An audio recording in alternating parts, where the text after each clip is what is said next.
2017 was the year of Murphy's Law for the Tampa Bay Buccaneers. If you're not familiar with Murphy's Law, it's simply this: whatever can go wrong will go wrong. The Bucs dig themselves a hole and then fall just 3 points short of actually climbing out of it. So yeah, just another Sunday. This was one of the worst games I've ever seen as a Bucs fan, and that's saying a lot. The Bucs got demolished by Case Keenum and the Minnesota Vikings. Nick Folk, before signing with Tampa, had a career accuracy of 81%. But, lo and behold, in 4 games, he was only 54% accurate on field goals and missed 2 extra points. The Bucs lost to a team whose backup quarterback threw for only 84 yards. Let's move on to what was awesome about this game.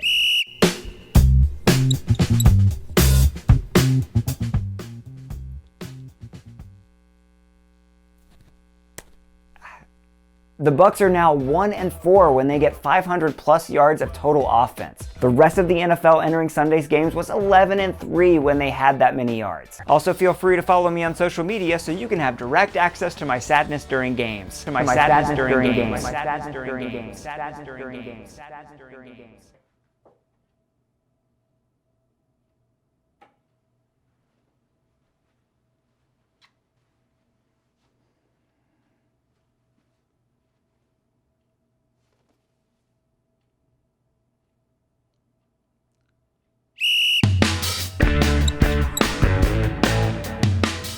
Welcome to the Play Reaction, the place where a lot of misery happened. I'm Corey Draper, and I've decided to step out of retirement for one time only. Why? Well, because I'm a masochist, and I said I would.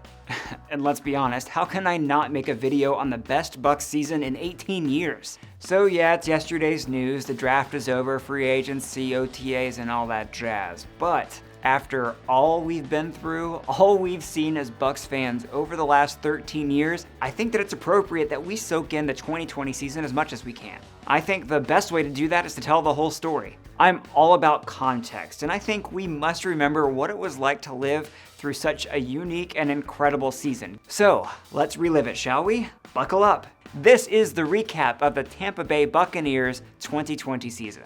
The story begins way back in December of 2019, when the 7-8 Bucs were trying to salvage yet another disappointing season and fighting just to have a non-losing record. Yes, I'm starting there. Hang with me. The Bucs went into overtime with the Atlanta Falcons in their final game of the season and won the coin toss.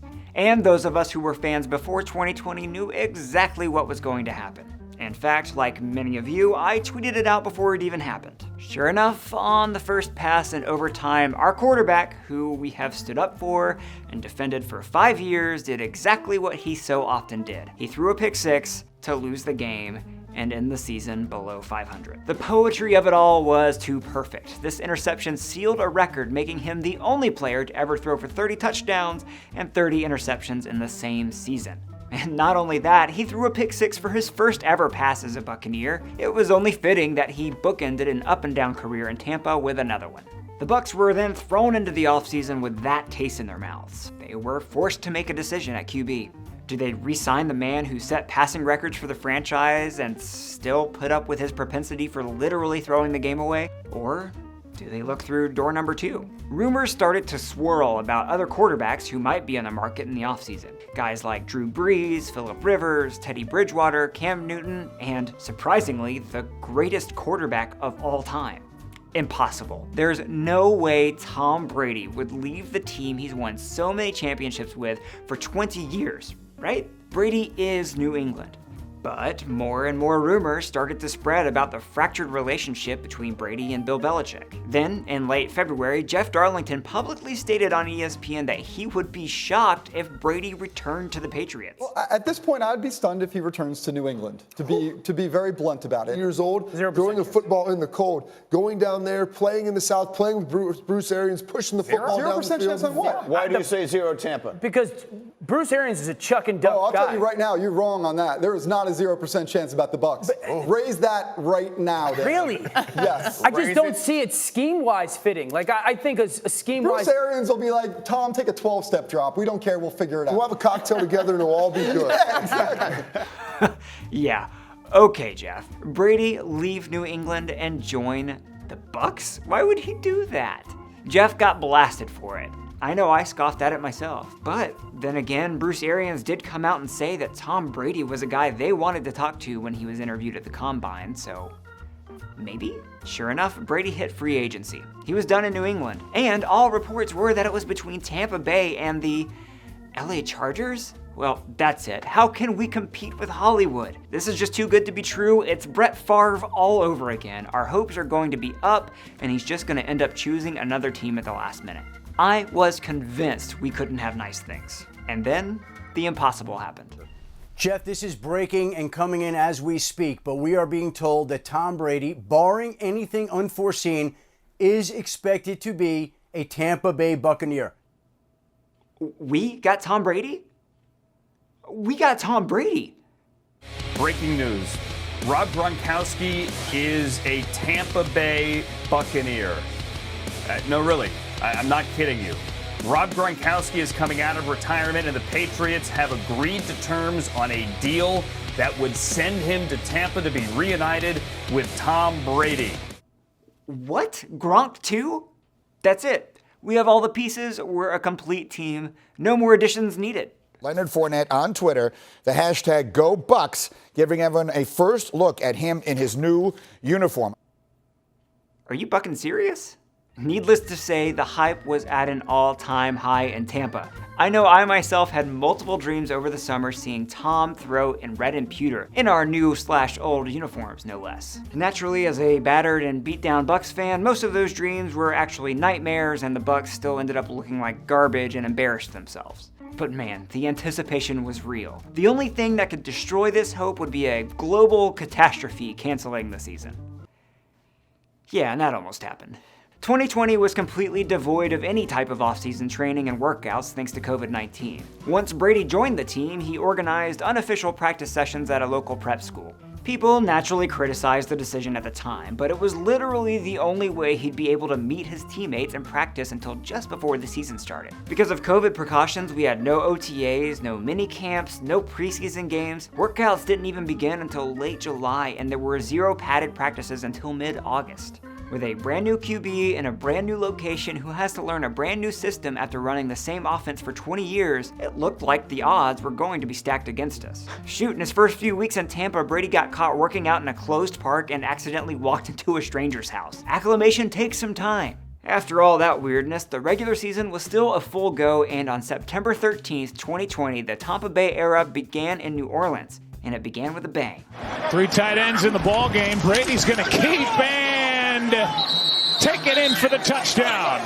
Tom Brady slams it down, and he's got a touchdown for the exclamation point at the end of his first drive as quarterback of the Tampa Bay Bucs. A touchdown on the very first drive, and it wasn't a touchdown for the other team. That's it. We're going undefeated. Then reality came crashing down. Tampa on 2nd and 15. This one's picked. Back the other way for the touchdown. It's Janoris Jenkins, a pick 6. Nightmares really do come true. Brady threw a pick 6 to kick off a 24-0 run by the New Orleans Saints. Man, the last quarterback could have done that. The Bucs still fought valiantly. There were flashes of great things, but in the end, the shortened offseason probably affected this team more than we initially thought. They dropped the first one to the Saints. At least the last time we won the Super Bowl, we kicked off the season by losing to the Saints, so there's that. I think now is a good time to remind everyone how hilarious the national sports media are. I can't tell. Because not only did he give a pick 6, it was first of all, it was behind him. He does not have that kind of arm strength to stand on one hash and throw it clearly across the field. He can't do that on a consistent basis, and because the offensive line isn't that good. I kept telling you the offensive line isn't that good. Look, this says that without Bill Belichick there to give him the team's success that masks his decline, he's obviously in decline. Belichick won after week 1. Brady zip. Yeah, Brady's going to win this week, but I think the Tampa Bay Buccaneers may have a little buyer's remorse. If you go back and look at the last 10 games that Tom Brady has played, Jameis Winston has been a better player, and I don't think Tom Brady can turn it around. I'll just let that speak for itself. Moving on. Week 2 brought up a matchup versus the Carolina Panthers. This was a game that helped calm the storm, and it was essentially a correction from the week before. Whereas Week 1 was against one of the best teams in the NFC, Week 2 was against one of the worst. And this game saw both offense and defense flash greatness. It was Mike Evans' 2020 coming out party as he had his first 100-yard game after being held to 1 catch the week before. The defense forced 4 turnovers and 5 sacks. And we also got a little preview of playoff Lenny. Fournette had over 100 yards rushing and 2 touchdowns, including this beautiful game-sealing run. So we could finally breathe. The next few weeks were perfect for this imperfect team as they got to play an easier chunk of the schedule. The boys did their job against the Broncos as they debuted those beautiful all-pewter color rush unis and dominated backup QB Jeff Driscoll. Let me stop here and point out something to those of you who are new Bucs fans. The Bucs love to lose to backup quarterbacks. It seems silly now, but those of us longtime fans did not think this was a gimme game by any stretch. Anytime we face a backup quarterback, I have flashbacks of the Jets calling 41-year-old Vinny Testaverde off of his couch to come play against the Bucs, and winning. But this team continued to show that this is not your grandma's Buccaneers. The defense got 6 sacks and held Denver to 10 points, and the offense continued to roll against a pretty good Denver D.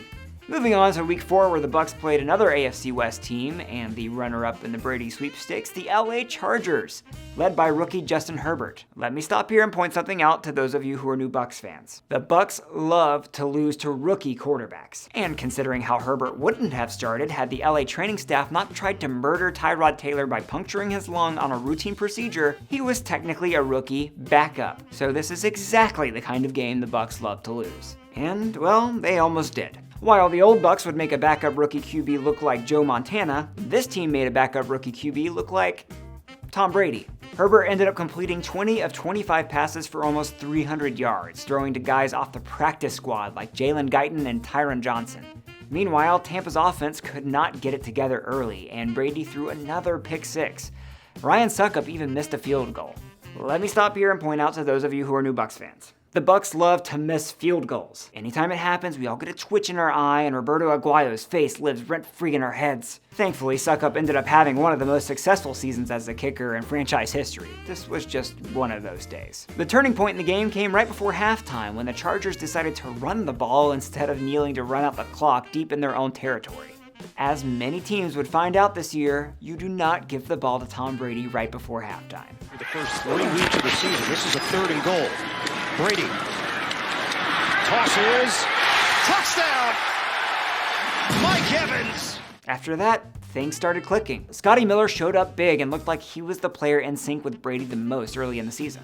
That probably will be an important piece of information a little later. Mike Evans was dominating, right in front of a guy who tried to say in the offseason that he was a better wide receiver. And Rojo, Ronald Jones had his very first 100-yard game of the season, starting a stretch of 3 straight games hitting that mark. In the end, the better team pulled ahead and escaped a team who has found their next franchise quarterback. Oh, and by the way, Touchdown Tommy threw 5 TDs. Hashtag buyer's remorse. And now they get to face the Bears on Thursday Night Football, who had just benched starting quarterback Mitchell Trubisky. Uh-oh, another backup. But it's okay, the Bucs have now proven they can handle it. Sure, the backup is Nick Foles, the very same backup who beat Tom Brady in a Super Bowl. But come on, that Bears team is way worse than that Eagles team, right? Unfortunately, this was a night game on national television, so the Bucs are gonna buck. A ton happened in this game, so I'm gonna spend a little more time on this one. Hope all your wounds from this are healed, Bucs fans, because they might get reopened a little bit. This game started just fine as the Bucs jumped out to a 13-0 lead halfway through the second quarter. Foles looked terrible and Tampa's offense continued to roll. But then, for one drive, Nick Foles put on his big boy pants and suddenly started completing everything. They had a long touchdown drive that ended with just under 2 minutes left in the half. This is where things started to unravel a bit. Tampa decided to be aggressive with all that time left, as they ended up doing all season, and kept throwing the ball. On 3rd and 10, Brady dumps off to rookie Keyshawn Vaughn and he gets popped, so he drops the ball. As a result, only 17 seconds came off the clock on that drive, and now the Bears had a minute and a half with 2 timeouts to go 27 yards. They do it easily with a crazy catch by Jimmy Graham over Jamel Dean, and suddenly the Bucs are losing going into halftime. New Bucs fans, want a glimpse of what it was like being a fan before this year? Watch this game. It was the most Murphy's Law, hashtag it's a Bucs life kind of game this season. It only gets worse. The The Bucs take back the lead on their first drive out of halftime thanks to a Ryan Succop field goal, which was set up by an outstanding run from Ronald Jones, who, by the way, went over 100 yards again this game. The defense got a stop right after, and Tampa Bay had a chance to give themselves some breathing room. And they were on their way to do it too if it wasn't for those meddling refs. It started with a holding penalty on a 5-yard run by Rojo, which made it 1st and 20. Then on the next play, Brady throws to Gronk for a 16-yard gain. But Mike Evans is called for OPI, making it 1st and 30. Then there are offsetting penalties as Brady is sacked. Then Brady throws to Jaden Mickens on a screen for a gain of 11. But a penalty is called on Ryan Jensen for unnecessary roughness, making it now 2nd and 34. And then Mike Evans is open deep, but he gets turned around and it's incomplete. But it doesn't matter anyway because the refs called holding on the offensive line again. Needless to say, the Bucs ended up punting. Now, I'm hardly one to blame a game on the refs. I'm a firm believer that good teams overcome bad officiating. Shoot, I even think some of the calls on that drive were pretty legit, but it does become a major problem late in this game. We'll get back to that in a sec. Fast forward to later in the game when the Bucs are down 3. Brady and Rojo drive the team inside the red zone. Donovan Smith, who had a terrible game, gives up a sack to Khalil Mack. It ends up being 3rd and 17 when Brady throws this pass to Gronk to make it 4th and 1. Okay, this moment was a big point of contention among Bucs fans. Most fans lamented the fact that Arians decided to take the field goal here rather than going for the first down. Hindsight tells us that yes, he probably should have gone for it. However, I agreed with the call at the time. I know, advanced analytics say you should go for it in this situation. Chances of winning based on historical data go up if you do. I get that. But what the analytics don't take into account is the flow of the game. How each individual offense is doing against an individual defense at that point in time and vice versa. How much time is left? What kind of personnel are you working with? Formations? Are there any backups involved? What's the wind like? Analytics simply don't take these variables into account, so you can't just go blindly by the paper. You have to get a feel of the game and use that along with the analytics to make your decision. Regardless, the Bucs kicked the field goal with over 4 minutes left and all timeouts left for both teams. That was an eternity, and there's no telling what would happen in those remaining minutes. Regardless of what our opinions are on this issue, Arians in the end decided to take the lead, which would have been the correct call and resulted in a win were it not for the perfect storm of a few things that happened next. The Bucs defense forced a 3-and-out on the very next drive. Or so we thought. I thought they were going to call it on Shaq Barrett. From the passer, defense number 58, 15-yard penalty, first down.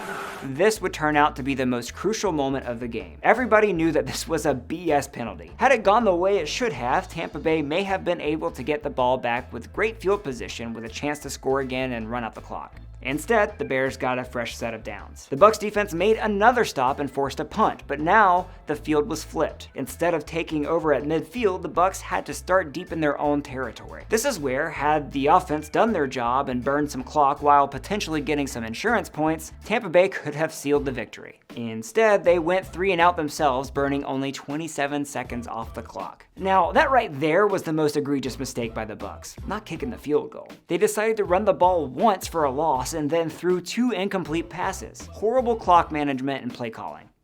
But it's okay. The Bucs are still up by 2. The defense just has to hold. Again. But thanks to that roughing penalty and the quick 3-and-out, the Bears' starting position is right around the 50-yard line. They get a first down and something happens that would affect this defense way more and for way longer than we initially thought. Vita Vea breaks his ankle. Vintage Murphy's Law. Only one thing left to happen now. Santos got it. Oh, wait, it's not over. We have Tom Brady and over a minute left. This is why we brought him in. He has like 1 billion game-winning drives in his career. Should be easy, no problem. We get a first down immediately. Here we go. Field goal range, here we come. Next play? Okay, not the best play there. Must have been a miscommunication. 3 more downs to get there. Next play, we dump off to Keyshawn Vaughn for just 5 yards. Not the best thing to happen. Clock runs, marginal gain. It's okay though, it's okay. Still plenty of time. 2 more downs. Next play. 3rd down and 5. Pass is off the hands of Gronkowski. Ooh, a close one to Gronk. Or was it to Mike? It's okay though. It's okay though. It's 4th down and Tom knows exactly what he's doing. He's been here so many times before, so many times he's probably lost count. Who am I kidding? This is the GOAT. He doesn't lose count. Here we go. 4th down. Brady, pass is broken up, incomplete, and the Chicago Bears are going to take over. What? Why did he throw that? It had no chance. Vaughn was open short and probably would have gotten a first down. I don't know if Brady, I think the way Brady reacted and hold up his fourth, I think he thought it was third down. Brady's still standing out there. But that's fourth down, and it's Chicago's ball. And that's the end of the night, and there may be some confusion out on the field. You Murphin serious? This is what may have been a season low for the Bucs. A nationally televised game, an opportunity for Tampa to show they're a playoff contender, and an opportunity for Brady to show he hasn't lost a step. Instead, they showed the nation otherwise, and a meme was born. So this is a moment we've seen so many times as Bucs fans. We embarrass ourselves on national television and lose in a way that is so frustrating and heartbreaking, it kicks off a big losing streak. This is the kind of thing where if you have a leader that has proven nothing in his career, the team starts to second guess itself and the losses come pouring in. But now we have Tom Brady. Yeah, he didn't look so hot, and yeah, he made a kind of mental blunder that you expect from a Tampa Bay quarterback, but he still won 6 Super Bowls. He's still the GOAT. And as the Green Bay Packers were about to find out, you don't doubt Tom Brady, especially when he's angry. Week 6 started to look like the Bucs were indeed going to fall apart. Aaron Rodgers and the Packers quickly jumped to a 10-0 lead, and it looked like there was no slowing them down. Perhaps it was Rodgers doing whatever this is that woke the Bucs up. Ugh, he must be stopped. And just loves the way he plays the game. Pass is picked, intercepted, back the other way, touchdown, Tampa Bay. That'll do it. The next 42 minutes of football ended up being some of the most enjoyable and satisfying all year. Something awoke in this Bucs team after that pick 6 and suddenly the defense just clicked. They got another pick on the very next drive and the offense suddenly woke up too. Before we knew it, it was 14-10. Then 21-10. Then 28-10 before halftime. And to make it even better, this is how the first half ended. And now sacked again, as he's shoved down by Ndomakong Suh. And he gets up screaming at Rodgers. And that'll do it for the first half here in Tampa Bay. 3rd sack of the year for Suh. No assessed penalties against Tampa Bay. I love it. This had shades of the old Battle of the Bays rivalry when you had Warren Sapp and Brett Favre always in each other's faces. This was the moment when we saw that the attitude of this team has completely shifted. In the end, the Bucs beat down the undefeated Packers 38-10 and made a statement. They showed just how dominant they can be when they're all playing at their best. The defense held one of the league's best offenses to just 201 total yards. They got 5 sacks and 2 turnovers. Meanwhile, the offense had 324 total yards and 4 touchdowns. Maybe this team is a playoff contender after all. The Las Vegas Raiders were up next on Sunday Night Football. Except it wasn't Sunday Night Football because the Raiders had a COVID scare. The NFL moved it to Sunday afternoon in case they had to cancel the game. It may have ended up being a blessing considering how this team played in primetime during the season, to be honest. We got to play in that brand new, empty, pirate ship-less Roomba against the coach who won us our very first Super Bowl. John Gruden was also the head coach in the classic Tuck Rule game, which was one of the early defining moments of Tom Brady's career. The game started pretty close. It was neck and neck until right before halftime when the Raiders made the same mistake so many teams made this year. They let Brady have the ball at the end of the half. And spoiler alert, this is a little foreshadowing of things to come. Brady, deep shot. To the end zone for Miller, and it is caught for a touchdown. The Brady-Miller connection runs deep, literally. In a situation where all the Bucs wanted was a field goal, the Raiders inexplicably ran a defense that made them susceptible to getting beat deep. And our little, deceptively fast scooter made them pay. Vegas made it interesting by pulling to within 4 in the fourth quarter, but after this touchdown to Chris Godwin followed by a clutch interception from rookie Antoine Winfield Jr., the Bucs kept their foot on the gas pedal and never looked back. It's another great game for both sides of the ball. Brady has 4 touchdowns, Devin White gets 3 sacks, and the Bucs win 45-20. Next up, the New York Giants on Monday Night Football, and this time they get to play in their scheduled national game. This is another one with some interesting storylines. Of course, you have Tom Brady facing off against the Giants, who he lost to twice in the Super Bowl. But the last time these two teams played, it was a frustrating loss by the Bucs, where they lost by missing a short field goal at the end of the game. It was our first game in the red and pewter, and I gotta say, you guys, this is our best look. Not the all white, not the all pewter, not even the white on pewter. Red on pewter just looks...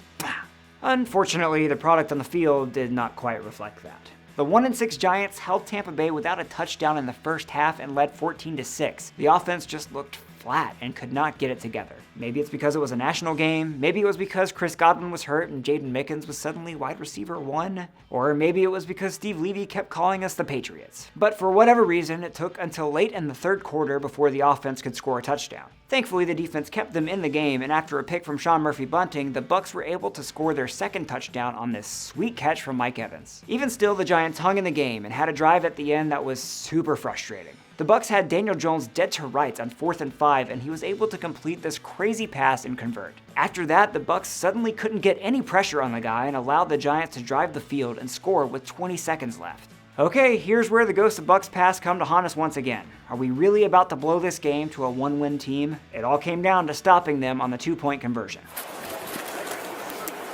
Jones throwing for it, and it is knocked away.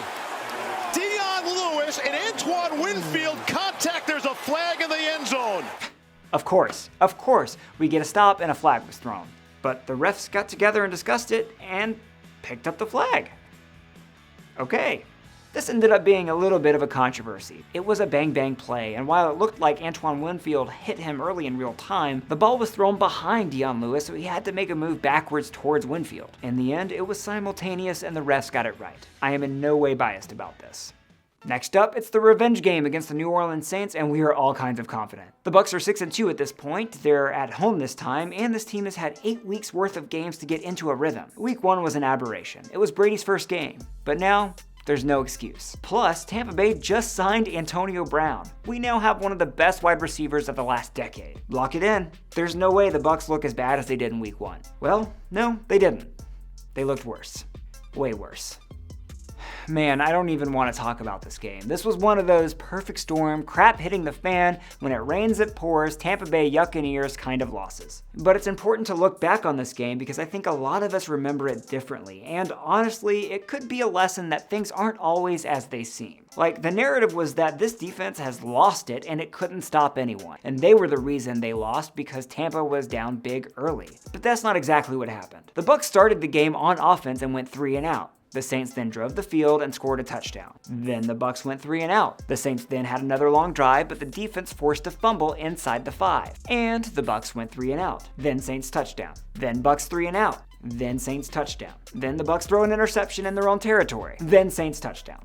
By the end of the half, it was 31-0 Saints, and the Bucs offense only had 3 first downs, threw 2 interceptions, and had a turnover on downs. Yet the narrative among the common Bucs fans was that this game was mostly on the defense. Fans were starting to call for Todd Bowles to be fired, probably out of PTSD from the Lovie Smith and Mike Smith years of getting blown out just like this. Here's the thing. Yes, the defense shared a lot of the blame here. I'm not saying otherwise. They came in with a game plan that was just not working, and in retrospect was something that could have succeeded if Vita Vea weren't injured. They barely blitzed in the first half and played zone coverage. That gave Drew Brees ample time to pick them apart. Bowles thought they would get pressure by just rushing their front 4. Again, knowing what we know now, Vita Vea was essential for that game plan to work. Todd Bowles should have realized that sooner and made adjustments way quicker. However, the offense never did their job, not once. The defense actually opened a great opportunity by forcing a fumble on that second drive, but the offense couldn't even get a first down. Think about it. If the offense scored a touchdown on even just 2 of their possessions, this game looks a whole lot different. The defense wouldn't have been gassed and would have had more time to make adjustments. And remember, New Orleans' 4th touchdown came off a bad interception, which gave them a short field. If one of those 2 possessions where they scored a touchdown was this one, the score would have been 21-14 instead of 28-0. Had the offense had their stuff together, sure, it may have ended up being a shootout.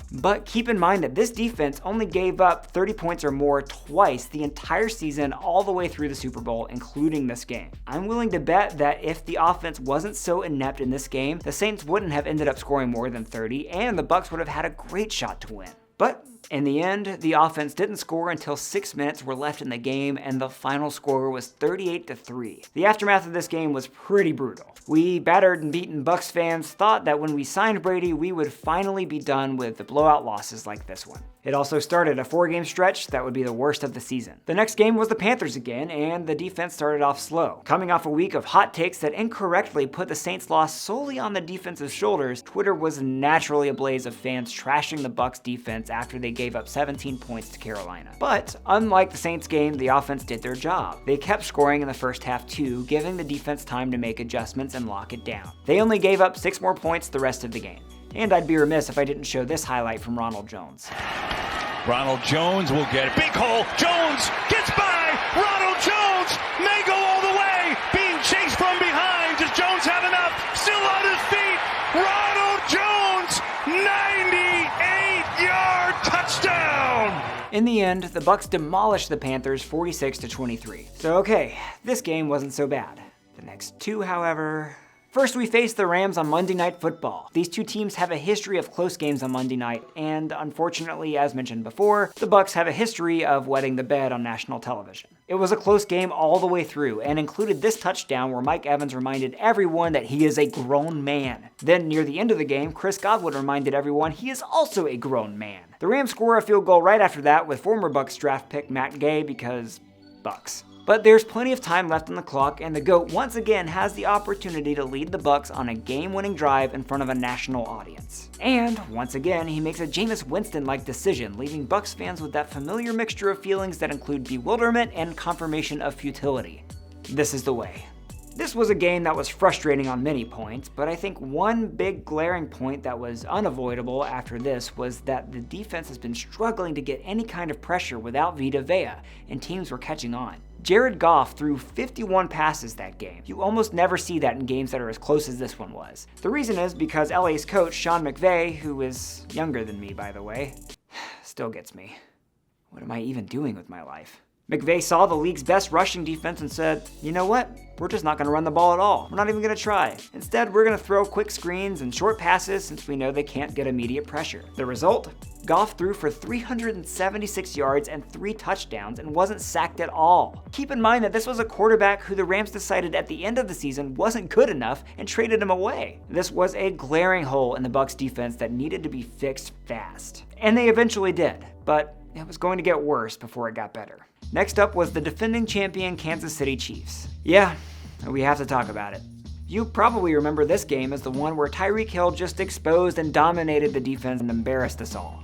Well, yeah, that is what happened. You might also remember that Tony Romo predicted after the game that these two teams would meet again in the Super Bowl. Most of our reactions to that after this game were to scoff at it. The defense is clearly broken. We've been exposed. We've given other teams a blueprint on how to beat us. But, like in that last Saints game, it's important to remember the context, especially now that we have the gift of hindsight. After considering that, you may actually see what Romo saw in this team that most of us didn't. KC drove the field on their opening possession and got all the way to the goal line before the defense made 3 great stops and forced a field goal. The Bucs offense then took the field and had to punt. But then the defense made another stop and forced a 3-and-out this time. And the Bucs went 3-and-out. This is starting to feel familiar.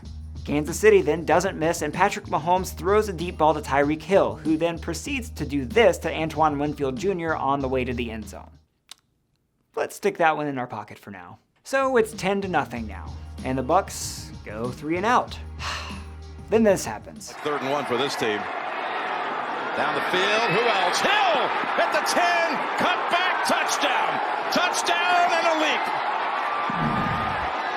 It's now 17-0 Chiefs, and it's still the first quarter. Here we go again, flashbacks of the Saints game dancing around in our heads. At this point, once again, the heat is on the defense. Bucs Twitter again wanted everyone fired. We may not make the playoffs at this point. Tyreek Hill is on pace for like 800 yards in the game. All is lost. Yet, by my count, the defense did its job twice up to this point, while the offense hasn't done its job at all. Like with the Saints game, you can't expect the defense to get their act together when you're constantly going 3-and-out. Even after that last touchdown, the offense once again went 3-and-out, and the Bucs defense turned around and forced a turnover. Kansas City would go on to score only 10 more points the rest of the game. Meanwhile, it was a struggle for the Bucs offense as they would throw back-to-back interceptions in the second half, and the defense just kept holding after that. When it was all said and done, even after going down 17-0 in the first quarter, Tampa Bay only lost by a field goal. If their offense did their job on just one more possession, they would have won the game. Does that mean the defense takes no blame? Absolutely not. That first quarter was a disaster for them, and it's because they came in with a horrible game plan once again. It's clear they were still trying to figure out how to play without much pressure from the D-line. Yet their adjustments after that were overshadowed because the offense constantly set them up to fail and they ultimately lost the game.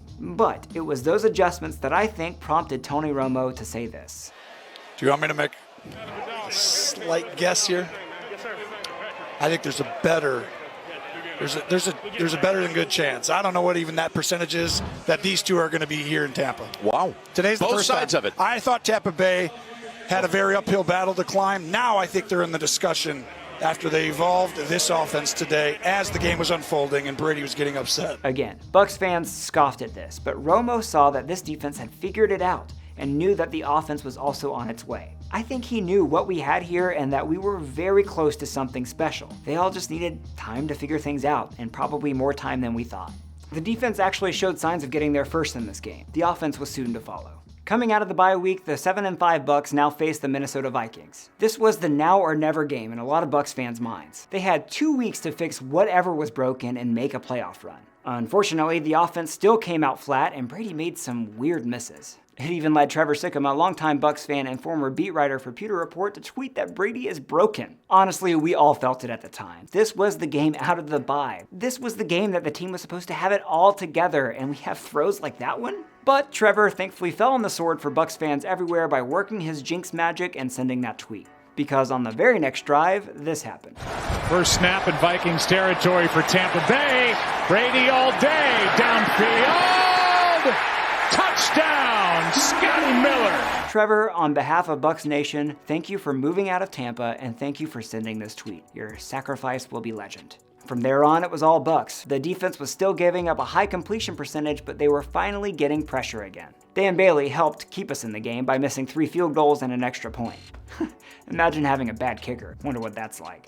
The offense found its rhythm. They cooled off again at the end of the game, but after a field goal by Ryan Suckup, the Bucs defense made the big plays when it mattered and iced the game. Bucs win 26-14. If you don't agree with me that the Kansas City game was the turning point for this team, or even Trevor Sikkema's tweet, then it would definitely be this next game. The hapless Atlanta Falcons hosted the Buccaneers and really had nothing to play for except for pride. Tom Brady could be the most hated man in the city after that Super Bowl where he brought his team back from a 28-3 deficit to beat the Falcons. Believe me, they haven't gotten over it. It's my hometown, and the fans here just have not been the same since that game. One could argue the team hasn't either. It was made evident this season by the fact that anytime the Falcons had a lead in the fourth quarter, they were more likely to blow it than not. In 8 of their losses to this point, the Atlanta Falcons had blown a lead. 2 of them by more than 15 points in the fourth quarter. That's why they fired their head coach. It's in their heads. Why do I bring this up? Glad you asked. The Falcons dominated the first half of this game. The Bucs defense once again wasn't getting pressure and allowing a high completion percentage, and the offense couldn't get anything going at all. A lot of that had to do with the fact that left tackle Donovan Smith was out and Brady had less time to throw. By halftime, it was 17-0 Falcons. At this point, Bucs fans had had it. Once again, the Fire Arians train was in full force on Twitter. Apparently, these fans forgot which team they're playing. First drive out of the gate, Brady throws this beauty to Mike Evans to get them to the goal line, and Leonard Fournette finishes it off. But then the Falcons rolled right on again and scored another touchdown. But the Bucs kept their foot on the gas. They made adjustments to protect Tom, and on defense played more press man, which helped turn up the pressure on Matt Ryan. Devin White was unleashed. He was all over the field and ended up with 12 tackles, 4 tackles for loss, 3 sacks, and 2 pass breakups. By the fourth quarter, the Bucs had tied it up, and suddenly there was new life. Antoine Winfield Jr. may have made the play of the game right here. The next play, White got one of his sacks and forced a field goal. It would be the last time the Falcons scored. On the following drive, the Bucs drove in the dagger with this beautiful pass to Antonio Brown. Now, there was a little bit of controversy at the end where it appeared Leonard Fournette didn't get a first down, but the refs gave it to him anyway. What people either forgot or didn't notice is the fact that on the drive before, JPP was clearly held in the end zone, which should have been a safety, and it wasn't called. So, call it even? The next game, it finally came all together. The offense and defense both showed what happens when both units play at a high level at the same time. The offense connected on deep shot after deep shot. The defense was stifling and constantly getting pressure. Throw in an early injury to Lions QB Matt Stafford, and the result? 34-0 Bucs at halftime. This ended up being like a Week 3 preseason game. Tampa benched Tom for the rest of the game and put in Blaine Gabbert. The only score the Lions had was a punt return for a touchdown. And the final score was 47-7. I love a good blowout. You know, when it's my team that wins. Still doesn't sound right. Anyway, this game was a breath of fresh air. It definitely seemed like something was different. This team finally put it together. On top of that, the Bucs finally, after 12 seasons of misery, heartbreak, and embarrassment, made the playoffs. Sure, it was a wild card spot, but it didn't matter. A lot of us have been suffering through some pretty awful football to finally get here. Getting to this point made me reflect on my videos from a couple of years ago. Specifically, the 2018 season review I did, which I titled The Season of Murphy's Law. In that video, I went through all the ways in which it just seemed like luck was never on our side and whatever could go wrong went wrong. At that time, I just thought it was bad luck and that things would turn around. It turns out, though, there's something intangibly different about this team. Actually, it's pretty tangible when you consider that Tom Brady is now our quarterback. But apart from the obvious reasons we were better, like turnover ratio, the amount of weird, the ball didn't bounce our way, tough luck things significantly decreased. Plain and simple, what Brady brought to this team was more than his talent. He brought a confidence level that everyone felt and took on themselves. Brady and the offense struggled quite a bit early in the season, but they still found a way to win most of the time. Like I mentioned before, Bucs teams of the past would have let that Bears game completely derail them. Players even admitted themselves that this year was the first year they knew they would win no matter what, when in years previous,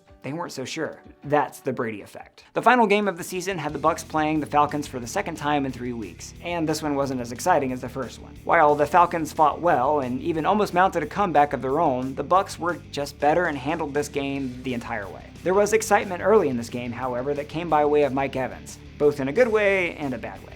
In the first quarter, Mike was able to reach 1,000 yards receiving for the 7th year in a row, making him the only player to ever start his career with 7 straight 1,000-yard seasons. Everyone was elated, and the stadium went nuts. Just a few weeks ago, it looked like it was a long shot for him, but thanks to his performance in the last 2 weeks against Atlanta and Detroit, all he needed was 40 yards, and he got it early. Unfortunately, this happened one play later. And Brady was aware they took care of it in a hurry. End zone touchdown! Dropped! It was in the hands. Oh, Mike, that's a catch that you want Wait back. a minute, he's holding that left knee a little bit. I hope he's all right. It rained earlier, so that turf, he may have stumbled there. Hope that he is okay. This is what you don't want. And there is Brady checking on him right away. This was a heartbreaking and terrifying moment. I just knew Mike had torn his ACL, which would have been tragic considering how he was about to play in his very first playoff game. This guy has been on some very bad teams and deserved to experience everything about finally being on a winning one. Thankfully, mercifully, there was no structural damage and Mike didn't miss a game. Also, thankfully, he broke the record right before this happened. In the end, the Falcons brought it to within 3 points twice, but the Bucs offense just kept rolling and the defense made plays at the right times. Tampa Bay wins 44-27. And that's it. That's the 2020 season for the Tampa Bay Buccaneers. Thanks for watching and make sure you like and subscribe. What? Oh, right, there's so much more. Sorry, not used to this. The playoffs have begun and the Bucs cemented the top wild card spot. That meant they were matched up with the lowest seeded division winner, the Washington football team. Washington was only 7-9 and still got a home playoff game. Neat. In spite of their record, they actually weren't too bad, especially late in the season. Riding their defense, they beat the Pittsburgh Steelers, who were a playoff team. Honestly, they matched up pretty well against the Bucs, so this was no gimme game. Their defensive line is their strength, and everyone knows that the way to beat Brady is to pressure him relentlessly. Rookie Chase Young was confident he could do it. Tom Brady, I'm coming. I want Tom. I want Tom. Maybe not a good idea to poke the bear, or the goat.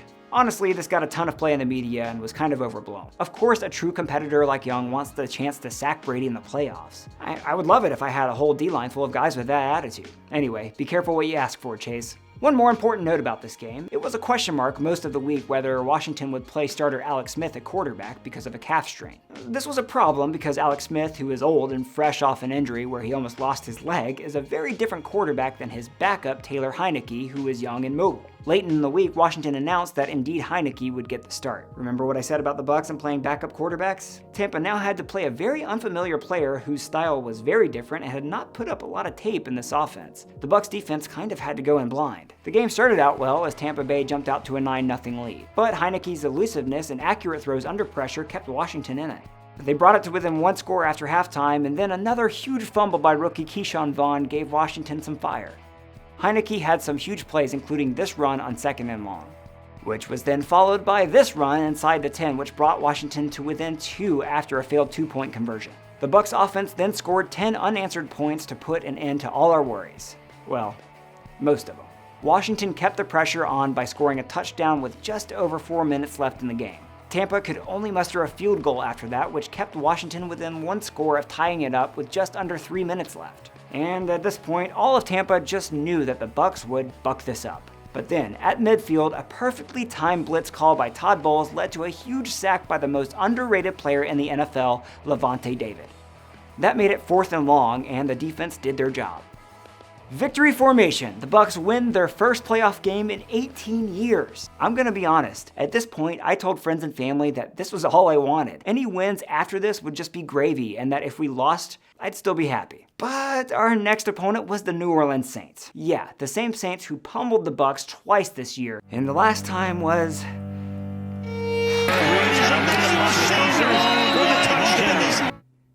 It would feel really good to beat the Saints.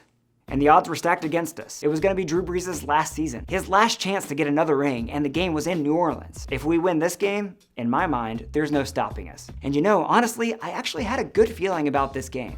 I can't explain it, maybe it's the Brady effect, but I really felt like the Saints and the country were going to be quite surprised by how this game turned out. But things didn't start so well. The offense came out flat once again, and then the Saints had a huge punt return which immediately got them into the red zone.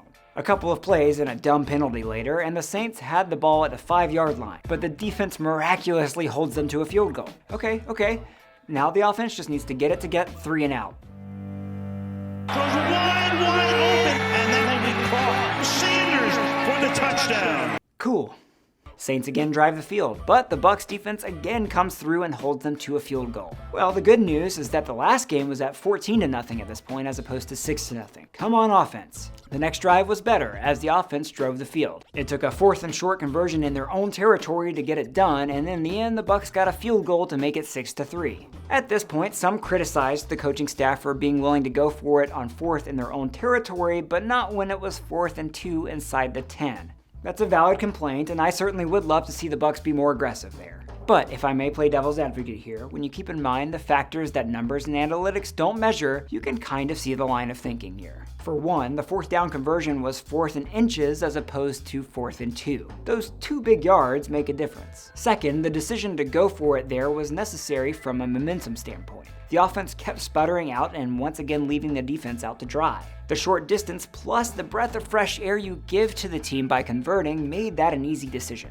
Sure enough, the offense got rolling after that. Then you get inside the 10. While the analytics say you should go for it, I'd be willing to bet that the other mental hurdle the staff was trying to overcome was that big 0 on the scoreboard. The fact that they got any points at all on this drive was another step in the right direction and made it different than the last game. Again, not saying they should have kicked the field goal there, because if they had converted that drive into a touchdown, it does way more for the team mentally. But I can kind of see what they were thinking. My main point is, and most of you aren't going to like this, is sometimes there's no right answer, and sometimes both answers are right, and sometimes a wrong answer becomes the right one through the course of the game. Either way, all questions went out the window the very next drive when Sean Murphy-Bunting picks off Brees and gets the ball to the 3-yard line. And before Bucs fans really even have time to bicker with each other on Twitter about the field goal, we're up 10-6. Then that petty old Sean Payton goes and puts Jameis Winston in the game. Well, now they've got Winston lined up wide to the outside in a direct snap to Kamara. Now Winston. Now Traquan Smith. Flag is down. Smith is into the end zone for a touchdown. This, of course, made me really pissed off at Sean Payton, but it was at this moment where the Bucs had to win this game. Yeah, I know they had to win it before, it's the playoffs, whatever. But seriously, they had to win this game now. If they lost, this very play would be replayed over and over and over again throughout the offseason. Saints fans would have dangled it over our heads for eternity. The Saints made it personal. And if the Bucs win, it goes in history as a cute play, but nothing more. Plus, it would allow us to be a little happy for Jameis. Those of us who aren't petty anyway.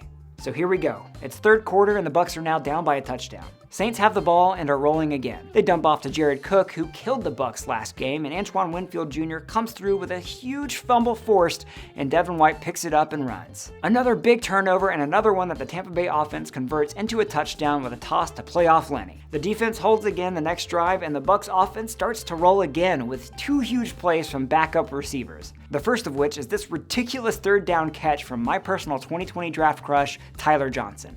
Then you have Scotty Miller doing Scotty Miller things. Also on third down.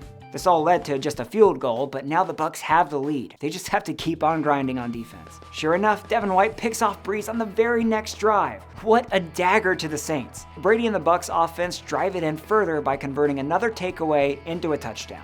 Now, it's not a one-for-one analogy by any stretch, but one can't help but have flashbacks to that moment in the NFC Championship game back in 2003 when Rondé Barber picked off Donovan McNabb for a touchdown to send them to the Super Bowl. Much like our rivalry with the Saints, the Eagles back then were our bugaboo, our bullies, our mountain we had to conquer if we were going to win a Super Bowl. They had knocked us out so many times before, and that moment where Rondé drove in the dagger was the moment that most of us knew we were destined to win the Super Bowl. This was that moment again for a lot of us. Sure, there was a lot of time left, but you could just see the momentum shift, how deflated Brees and the Saints were after that. Sure enough, Brees throws another pick right after that, and it was just over. The Bucs run out the clock, and they're going back to the NFC Championship game for their first time since that fateful Sunday back in 2003. They did it. They beat the bullies, and suddenly everything that happened before with New Orleans didn't matter. The 5-game losing streak, getting blown out the last game, our old quarterback scoring a touchdown against us, all of it.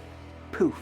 We were moving on, and the Saints were going home, and that was their franchise QB's final game. How sweet it is. Suddenly, we find ourselves going from beating the bully to being the bully, as we now have to play the Green Bay Packers, who have revenge on their minds. We embarrassed them last time, but now we have a chance to prove that it wasn't a fluke. Rodgers and the Packers were a dominant team in the regular season and are now out to correct what they thought was a blip in Week 6. Not to mention, it's a playoff game at Lambeau in January. There was hype all week about how there was going to be this massive amount of snow and how this Florida team wasn't going to be able to handle the elements, completely ignoring the fact that our quarterback played in New England for 20 years. But the Bucs have a secret weapon. Remember Vita Vea? He's back in Pog form. Also in God form, apparently, because he fully recovered from his injury way before any of us imagined. What does this mean? It means that the Bucs can finally rush only 4 and get the pressure they've been needing. So here we go. The Bucs start out the gate with a touchdown drive, including some big-time catches from Mike Evans. Then on the next drive, the defense locks it down with a big third down sack by Shaq Barrett. The Packers do bounce back, though, and tie it up with this Tyreek Hill-esque touchdown grab over Carlton Davis in the second quarter. But then Chris freaking Godwin could not be outdone and makes this incredible catch on 3rd and long. After that, it's time for playoff Lenny to shine. On first down, Fournette stutter steps and now is able to bounce. What a move, a spin, and touchdown! What a run. And remember, Leonard Fournette was not having the best regular season and was even a healthy scratch against the Vikings. The playoffs just suit this man apparently, as he was a beast the entire postseason. It also came out later that he had a come-to-Jesus meeting with Bruce Arians and just got his head straight, and this was the result. Next drive, the Packers drive the field and get inside the 10-yard line. But this defense does what it's done a lot this season, and they keep them from the end zone in spite of being so close. Under a minute to go in the half, and the Packers have the ball again. JPP gets a big sack on Rodgers. Peep that double team on Vita Vea. And then Sean Murphy-Bunting gets another pick, making sure the Packers don't get a field goal before the half. This is great. The Bucs are going to go into the half with the lead. They'll probably just take a knee here and regroup. Oh my God, Scotty Miller's open!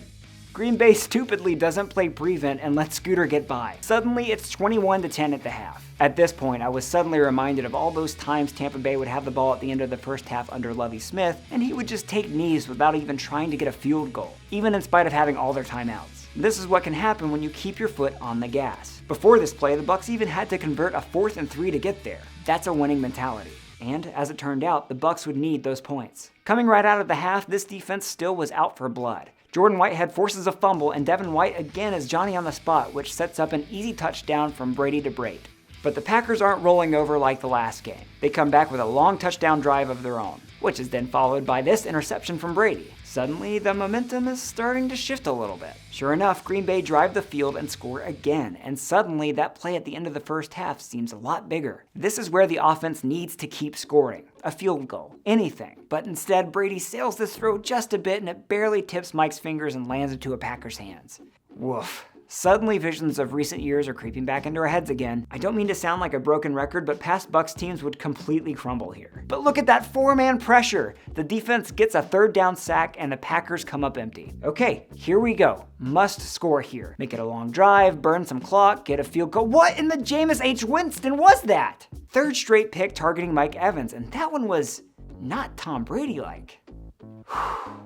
We've seen this before. Keep Aaron Rodgers in the game at all and things don't look pretty. This defense is thankfully unrelenting and still keeps the Packers from capitalizing. As the clock winds down, the Bucs offense thankfully, mercifully get into field goal range thanks to a huge catch and run by Gronk, followed by Tom getting his head together and throwing the ball into the ground when faced with pressure. Ryan Suckup has ice in his veins and the Bucs get a much needed field goal to push it past that 30 mark. As we knew at this point, anytime this season Tampa Bay scored 30 points, they won the game. But this is the Packers in Lambeau in the playoffs with the league's MVP at quarterback and 4.5 minutes on the clock. This was far from over. The defense smartly keeps all plays underneath, which forces the Packers to chew some clock. However, they allowed them to get to the 10-yard line and basically had to play perfect football. They somehow held off and forced a fourth down with just over 2 minutes left. And here's where the controversy begins. Firstly, some contend that Rodgers could have run the ball into the end zone on that play on third down, but he instead forced a pass into tight coverage. And on top of that, Matt LaFleur decided to kick a field goal here instead of going for the touchdown.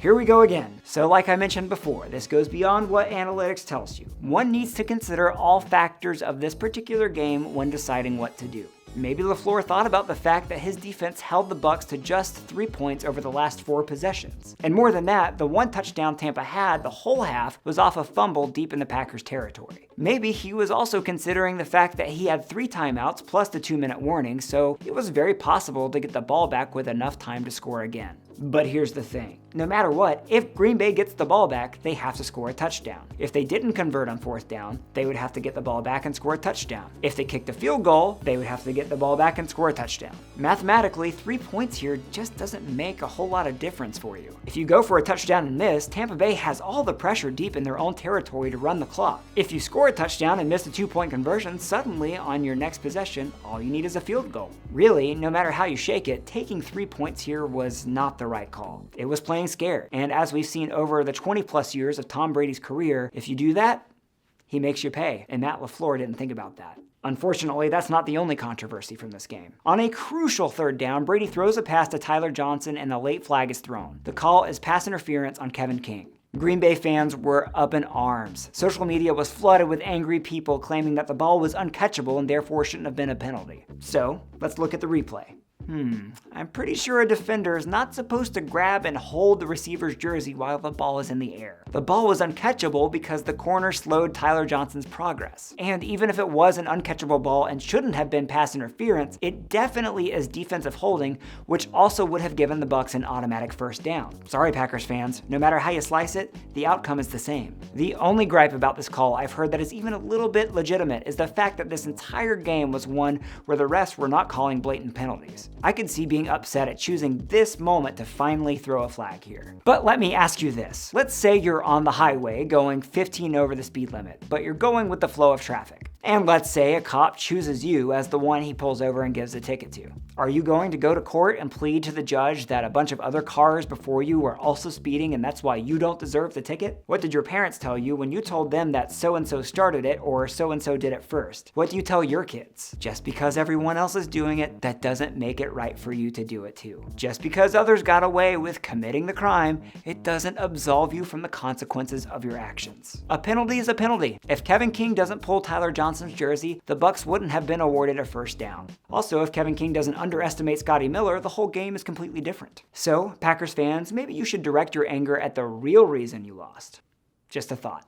After all that, the Bucs ran out the clock and accomplished something no other team has done before. Punched their ticket to a home Super Bowl. Figures the first time a team would do this would be during a pandemic and limited capacity, but hey, we'll take it. So here we are, the big game, the NFL Championship game, the Superb Owl. Honestly, I had little doubt in my mind that we would win. This team just seemed destined.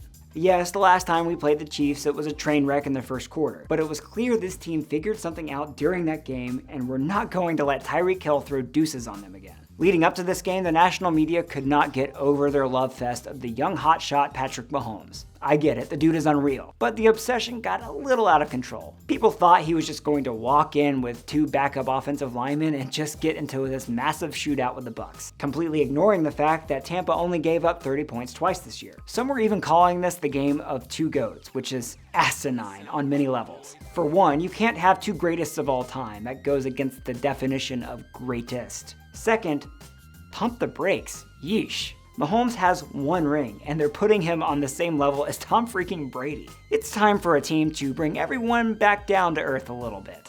And I'm here for it. To further my feelings on how this game would turn out, I saw the shots of these 2 QBs walking around pregame. And to me it was clear. Tom Brady was laser focused and looked like he was about to murder someone. He just knew he was winning this game. Let's go! Patrick Mahomes, meanwhile, had the look of someone who hoped he would win. Roll your eyes all you want, but look at what happened in this game. Kansas City struck first by kicking a field goal near the end of the first quarter. My exact thought in this moment was of Super Bowl 37 when the Raiders first struck with a field goal, which would end up being their only lead of the game. Turns out the exact same thing happened in this one. On the very next drive, the Bucs scored the game's first touchdown thanks to a patented Tommy to Gronky connection. Fast forward into the second quarter and the Bucs are driving again. They get inside the 10 thanks to a beautiful pass, catch, and run from Brady to Mike Evans. That set up this play fake to Joe Haig for a touchdown. Oh no, he dropped it! Joe, what are you doing? On a play that the Bucs had not run all season, it was the big boy's time to shine and he completely blew it. Honestly, I feel bad for the guy. It was in his hands and the defender just made a great play swatting it out. That's okay though, because Ronald Jones will just punch it in here. Okay, well he'll do it now. The Bucs thankfully forced a 3-and-out after that, and Kansas City's punter Tommy Townsend shanks the kick. That hair was just too long and weighed him down, I guess. That set up the Bucs well for at least a field goal. Oh, never mind, Brady throws a pick. Wasted opportunity, never mind! Defensive holding. Well, the Bucs live on and eventually get to kick the field goal. Never mind! Offsides on the defense. Well, you give Tom Brady too many free passes and he makes you pay. The very next play, he finds his bestie in the end zone again. We're near the end of the half at this point and Kansas City finally starts moving the ball again. They get into the red zone and look at this defense just confusing Kansas City.